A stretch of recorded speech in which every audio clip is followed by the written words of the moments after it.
Today is Wednesday, September 17th. The time is now 7 p.m. I'm going to call this council regular session to order. If you could join me in the Pledge of Allegiance. Ready?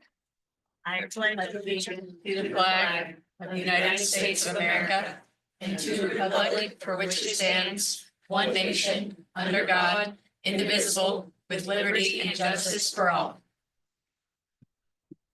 All right. So now is the time for visitor comments. The visitor comment period is an essential part of local government meetings. Please address your comments to the mayor and city council members. The city council will take into input all input into consideration. Please limit your share to 3 minutes or less. In observance for Oregon open meeting laws, this isn't a time for dialogue, but rather a time for us to listen to you. Responses to visitor comment, if needed, will be published in the next city council regular session packet. Please provide contact information, the sign-in sheet at the back of the room, just in case staff needs to get a hold of you for any clarifying information. When you come up, please state your name for the record. And with that, we will open visitor comments.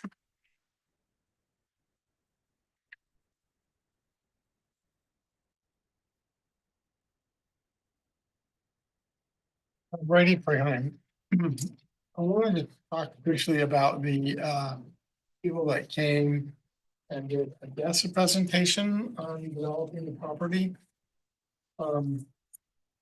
I don't know if you guys have had internal communications, but this is the first I've heard of them.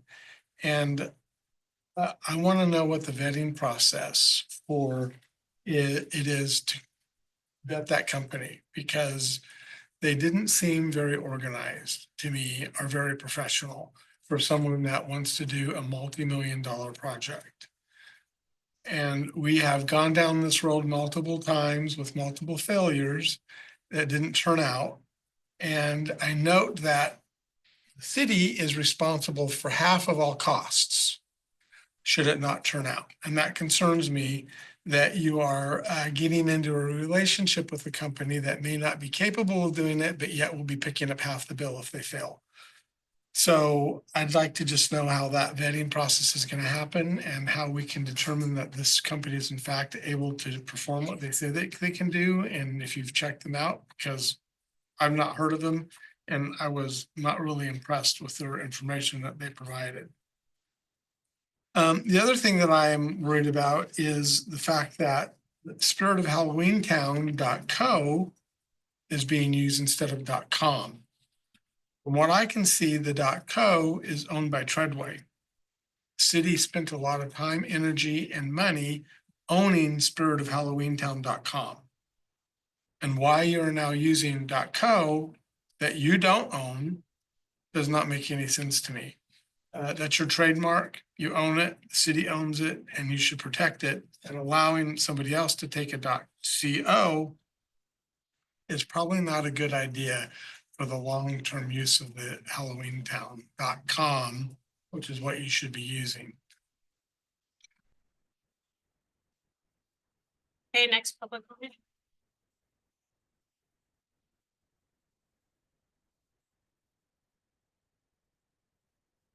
Adam St. Pierre. I know you guys really don't know what you're doing. A bunch of incompetent people. You only hire, people who are friends and stuff like that. But, if half the people who come up here and complain every day would actually do a little bit of research, it might help. It doesn't take very long, probably less than 3 minutes, your normal public comment session, to find out why you have different type of light fixtures out there. Don't know if you noticed or not, I usually have a shirt that says electrical here. I do a little bit of work in city and county atmospheres.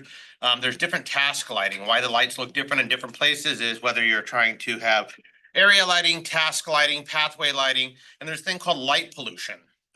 It's not generally a thing when you're talking about residential stuff, but when you talk about government agencies, it's kind of a big deal. They have people who specialize in that. And I would imagine you guys probably hired a professional, or at least the people who you did hired professionals, because there's a big market for that. So, if some people would do a little less complaining and a little more research, probably less than 3 minutes, it would help. Type in lighting pollution in a Google search.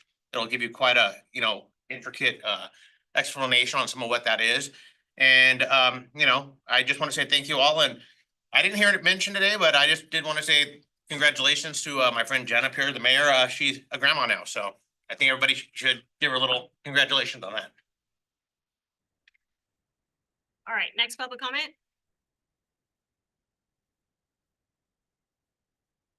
Or do we have anybody online?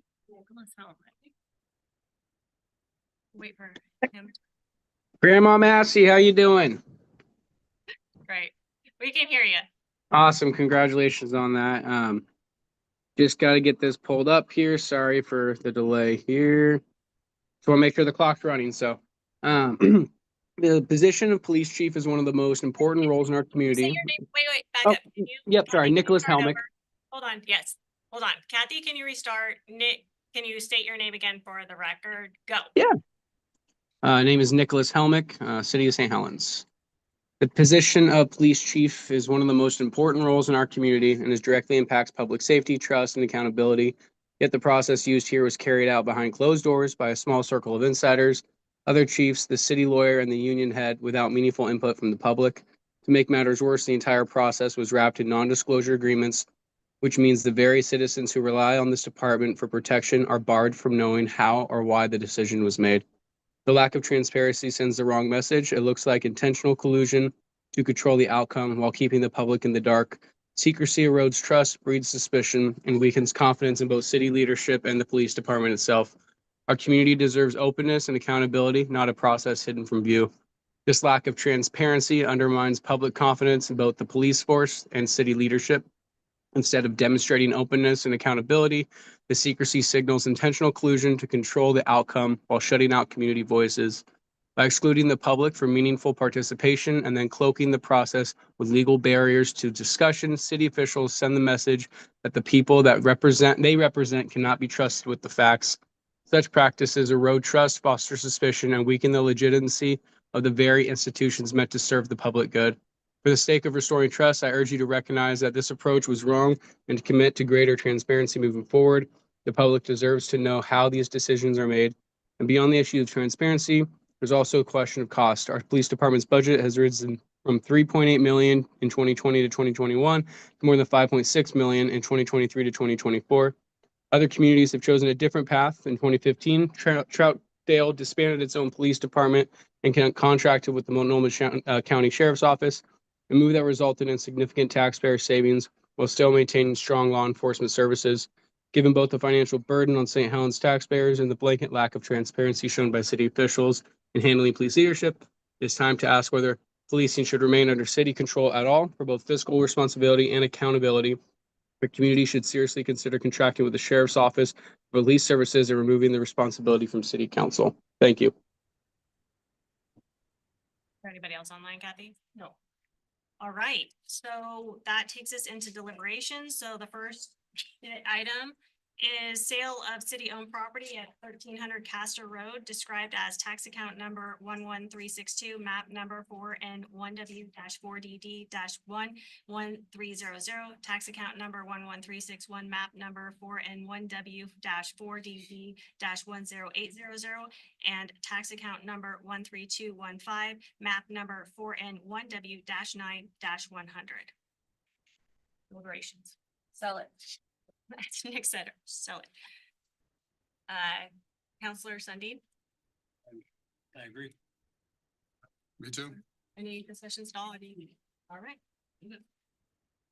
Then we will hear this deliberation close. We had for our final reading for ordinance, we had ordinance number 3314, an ordinance revising chapter 18.36 environmental protection, erosion prevention, and sediment control rules of the St. Helens Municipal Code to meet the city's requirement as a designated management agency under the DEQ's Willamette Basin's mercury total maximum daily load. I'll make a motion that we approve ordinance number 3314 as read. Second. Okay, we have a motion, a second. Counselor Sundin. Aye. Council President Chilton. Aye. Counselor Hubbard. Aye. Counselor Gunderson. Aye. And I'm aye as well. We have ordinance number 3317, an ordinance to annex and designate the zone of certain property at 58506 Kavanaugh Street. Parentheses, Avenue. Make a motion to approve ordinance number 3317 is read. Second that one. Okay, we have a motion. We have a second. Counselor Sundin. Aye. Council President Chilton. Aye. Counselor Hubbard. Aye. Counselor Gunderson. Aye. And I as well. Resolution, we have resolution number 2058, a resolution establishing an official compensation package of the member of the City of St. Helens Planning Commission and other city advisory boards and commissions for food, beverages, and other city-related items. I'll make a motion that we approve resolution number 2058 as read. I'll second. Okay, we have a motion second, Counselor Cindy. Aye. Council President Chilton. Aye. Counselor Hubbard. Aye. Counselor Gunderson. Aye. And I as well. We have an opportunity to have public comment for the increase in drop rate box is for resolution 2059. So if we have any public comment for that, please come up, state your name for the record, 3 minutes or less. Do we have anybody online? Okay. Public comment is closed.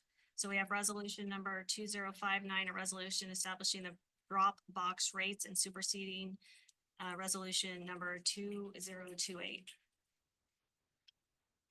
I move we approve resolution number 2059 as read. I'll second. Discussion? Yeah, the only discussion I have is my comments that were made earlier. I get the CPI index at 1.5, but I'd also like to know if they're willing to partner and do things within the city as well. So if there's anything that they can help there to get that. It sounded like he was favorable to that, so So to some degree, I think we should pursue that. is that something that you're gonna take, John? I'll take that. Okay. That's all I had on the discussion. Do it. Heard. What was the next negotiation for the franchise agreement? You have to look. It was too many years ago. It was renewed. So. Any other discussion, Counselor Hubbard, Gunderson? Okay. So we have a motion, we have a second, Counselor Sundin. Aye. Counselor President Chilton. Aye. Counselor Hubbard. Aye. Counselor Gunderson. Aye. And I as well. We have resolution number 2060, a resolution of the city council of St. Helens, Oregon, finding it necessary and convenient to sell real property located at tax account number 11362, map number 4N1W-4DD-110300, tax account number 11361, map number 1W-4DD-10800, and tax account number 13215, map number 4N1W-9-100, and authorizing the city to enter an option to purchase the property in compliance with ORS 221.725. Mayor, I have an amendment to that motion, that what was discussed in the public hearing, the city administrator discussed, conditioning the approval of the sale of the property, so that to make the exercise of the option conditional upon the buyer owning the adjacent paper mill property. So I'm gonna pass out, a motion that would describe that.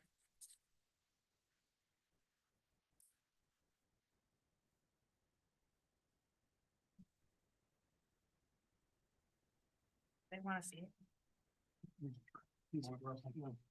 You have any questions about that motion? Does anybody have any questions? I'll go ahead and make a motion to approve resolution number 2060 and authorize the city administrator to enter into the option agreement as substantially described and amended to make the exercise of the option agreement conditional upon the buyer owning the paper mill property. All right, we have a motion, we have a second. Counselor Sundin. Aye. Council President Chilton. Aye. Counselor Hubbard. Counselor Gunderson. Aye. And I'm aye as well. All right, approve and or authorize for signature. We have number 7, agreement with Mackenzie for new police station at 1771 Columbia Boulevard. And number 8, exclusive negotiating agreement with Romano Properties for proposed development on the river property. I'll make a motion to approve and authorize for signature items 7 and 8 as read. Second. Okay, we have motion second, Counselor Sundin. Aye. Council President Chilton. Aye. Counselor Hubbard. Aye. Counselor Gunderson. Aye. And I'm aye as well. Appointments to boards and commission, number 9, reappointment of Robert Dunn and Jana Mann, and appoint Kelsey Knutson as to the library board. Make a motion to reappoint Robert Dunn and Jana Mann and appoint Nancy Knudsen to the library board. Second. Okay, we have a motion, we have a second, Counselor Sundin. Aye. Council President Chilton. Aye. Counselor Hubbard. Aye. Counselor Gunderson. Aye. And I'm aye as well. Consent agenda for acceptance. Number 10, library board meeting minutes dated June 9th, 2025. Number 11, library board special meeting minutes dated June 9th, 2025. Number 12, library board special meeting minutes dated August 27th, 2025. I'll make a motion to consent agenda items for acceptance, items 10, 11, and 12. Second that. Okay, we have a motion, second, Counselor, Sundin. Council President Chilton. Counselor Hubbard. Counselor Gunderson. Aye. And as well. Consent agenda for approval, we have number 13, city council minutes dated September 3rd, 2025. Number 14, amended recreation manager job description, parks and recreation manager. Number 15, declare surplus property for police department vehicle. Number 16, accounts payable list. Motion to approve consent agenda items 13 through 16 is read. I will second that. We have a motion, second, Counselor Sundin. Aye. Council President Chilton. Aye. Counselor Hubbard. Counselor Gunderson. Aye. As well. I don't think we have any work session items, did we? Hubbard? Gunderson, no? Okay. Councilor member reports. Counselor Sundin.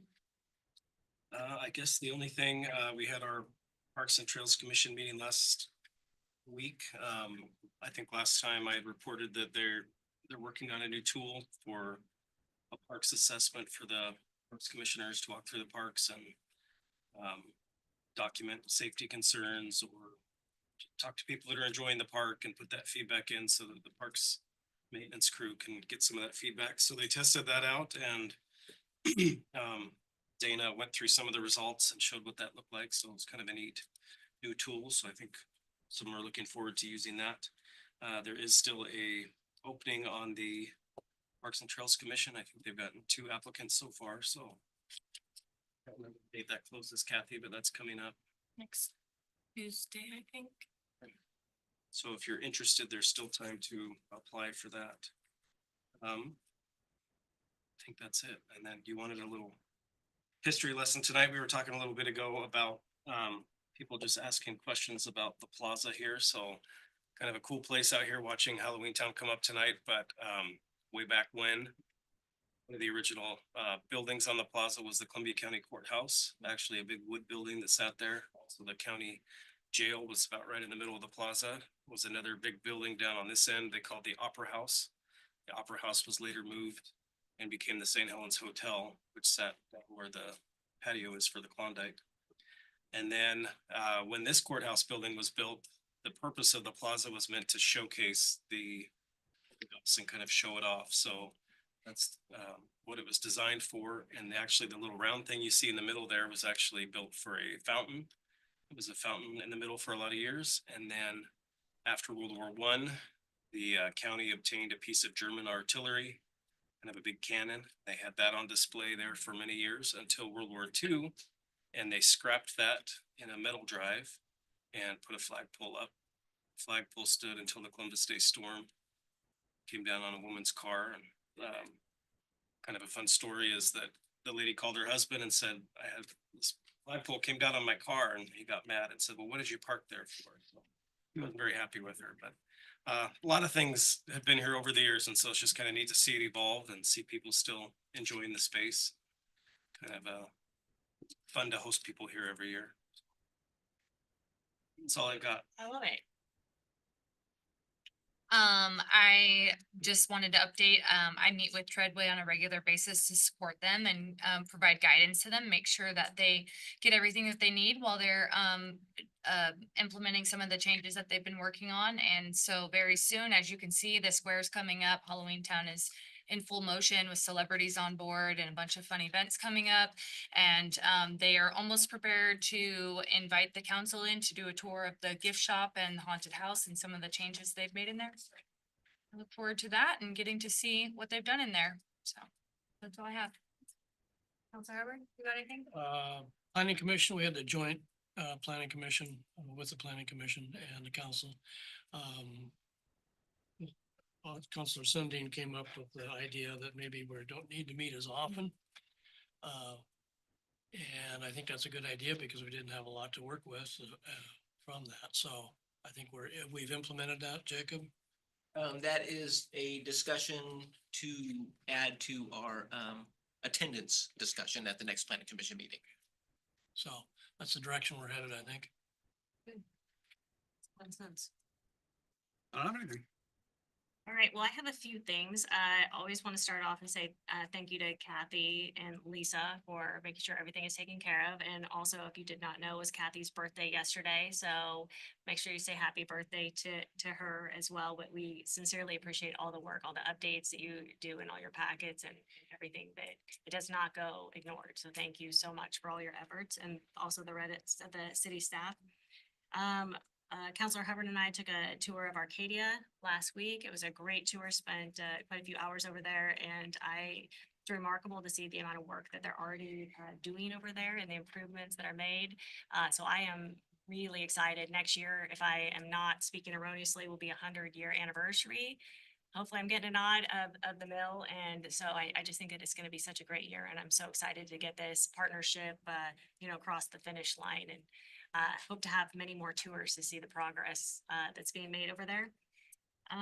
Also, as I kind of hinted earlier today with the police station and that new construction and all the things that we're looking at there, if I can get a consensus from council to put Counselor Hubbard as a liaison over that project, as well as myself, I'll be paying attention. But if nobody has any objections, that I'd like to make sure that we are engaged and updated on that on a very regular basis on the progress.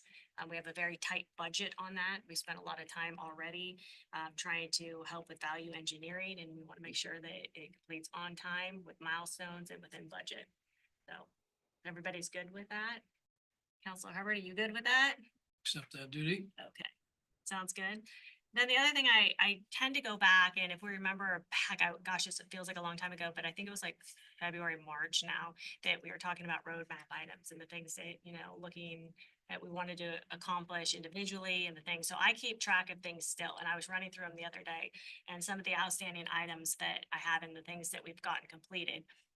One of the items was counselor report cards. It's something that I'm hoping that we still can focus on at some point.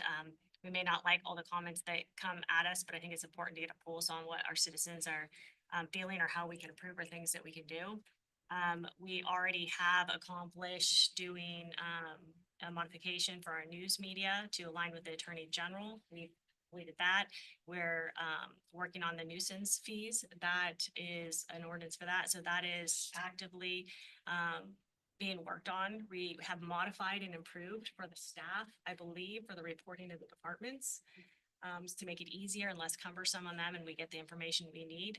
We also improved, which Counselor Hubbard just kind of hinted on, with the reporting of the boards and commissions to make it more efficient for them and, for the council as well. An action item still have is the 250th celebration for next year. I'm just gonna go back on that. You wrote that number down. Yeah, so something that we need to start talking about, and we want it to be as fantastic as possible. After the last Kiwanis parade, I believe we talked, and I had reached out to the Kiwanis. I'm hoping that maybe they consider doing the parade on the 4th of July next year. Also, we have successfully updated our governing rules as a council. We have modified our council meeting structure. One of the other we've completed those. The city charter update still on my list. That going to take it to the committee, but it's still sitting out there.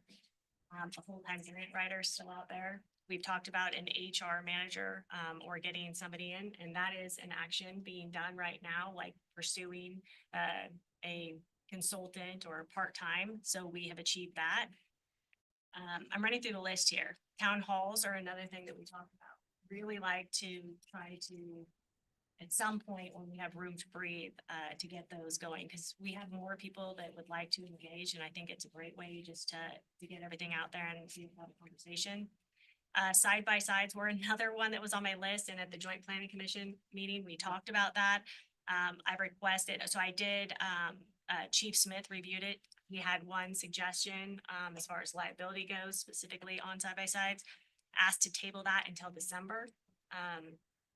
So that people, if we did a public forum, most people are that, maybe are operating are probably hunting now. So for the next couple of months, it's not that good. So it was requested to table it to December. And then having the reviewing presentation. We have Steve and Art coming in on October first. I believe is it October first? What day is it? Can you help me out? The 17th. The 17th? I thought it was the first week in October.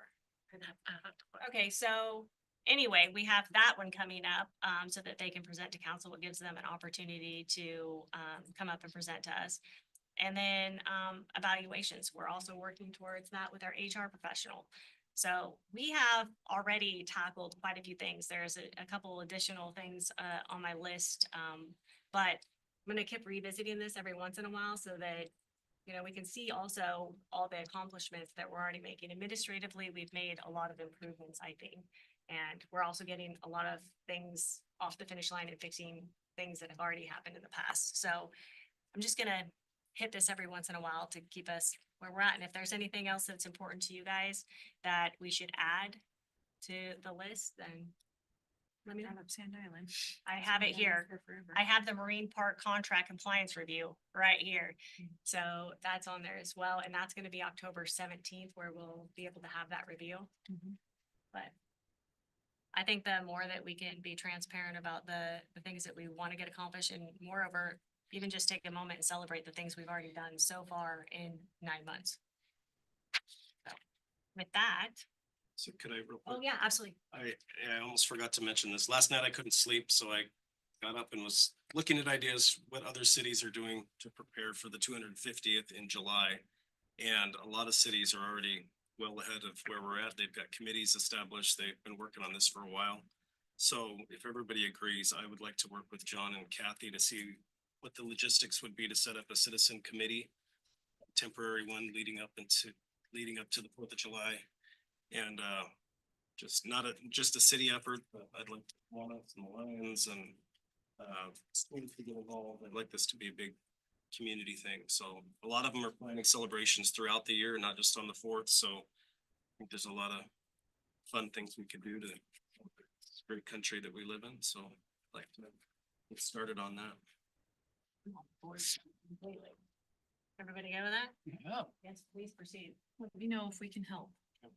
And if you're gonna give walking tours. Our local historian. All right, with that, we are adjourned.